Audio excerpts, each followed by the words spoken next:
This 12-month study looked at skilled migration on temporary 457 visa in the WA resources sector as a way to meet the needs of the large number of workers needed in specialised professional roles. Just in case you haven't heard, there is a skill shortage of professional workers in Australia. So, what is a 457 visa, not a 457 visa?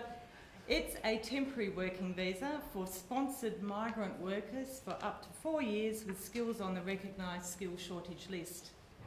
For the study, we wanted to know the costs and benefits to resource sector business, the migrant workers in the Australian community, of employing these workers.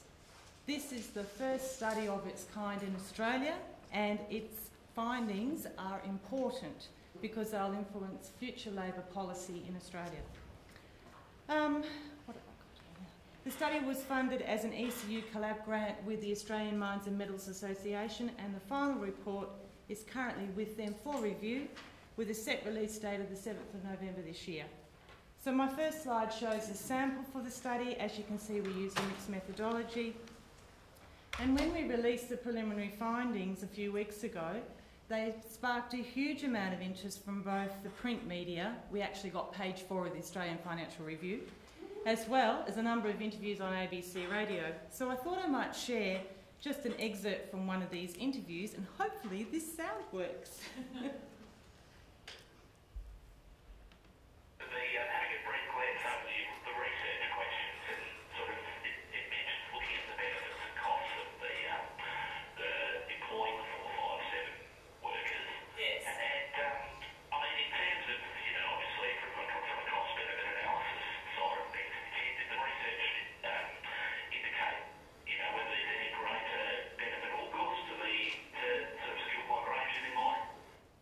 Thanks, John. I'll be very pleased to give you some findings of the study.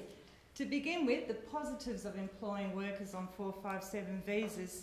This next slide details them for you, but in a nutshell, the benefits for business are that workers on 457 visas provide a steady supply of skilled workers, which allows them to complete the intensive construction phase of resource projects on time and on budget. Business are supportive of these workers and their work ethic, describing them as loyal, hard-working and committed to the work they do.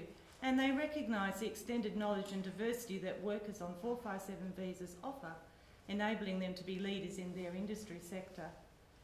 Benefits to the Australian economy include security of completing project phases within budget as they're completed on time, exposure and subsequent knowledge transfer of skills that accompany the design, construction, operation and maintenance of specialised machinery, growth to the Australian labour pool, we have an overall pool of talent we can draw upon, and finally, when the workers are in Australia, they spend money and they pay the highest rate of tax. The workers cite benefits including choice, improved career prospects, equality in that they're valued for their skills, obviously financial reward, a safe environment, the weather, and a slower pace of life in WA. Others observe the exposure to new projects, ways of working and operations that allow them to achieve and extend better skills and knowledge.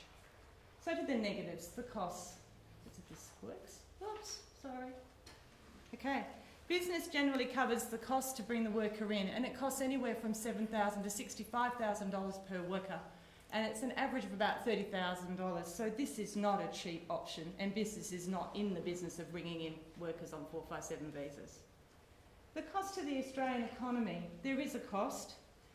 By using workers on 457 visas, there's a disincentive to train Australian workers. We found that there was a gap in training in Australian graduates right here in this university who are not work ready, who have little on-the-job training and no experience. However, workers on 457 visas have this experience, and this is a quick and easy solution. And finally, we asked the worker, what's it like working in Australia? And we found this very interesting. No one's asked the worker anything before. Loneliness and isolation were the key issues. Other costs as on my slide. And so, because I've got 15 seconds, we need 457 workers as a short-term answer. However, we need to do more to attract workers from the east coast of WA and in training Australians for the future.